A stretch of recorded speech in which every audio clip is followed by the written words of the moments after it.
Hello everyone, and welcome back to another Therapy Tip Tuesday. My name is Miss Jennifer, and you can find me at the Jericho and Montauk offices.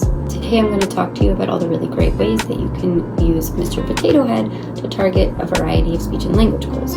One really great thing you can do with Mr. Potato Head is just really expanding that vocabulary. You can work on labeling body parts. You can have them label the ears, the eyes, the nose, and then have them put them on the potato.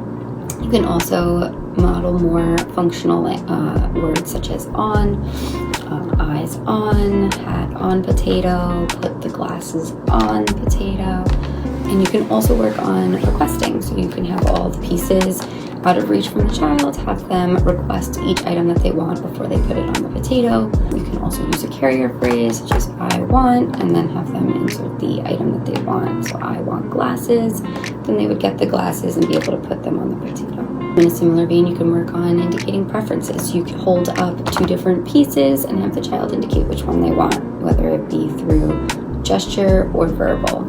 And last, you can always use Mr. Potato Head as a reinforcer for any speech and language activity.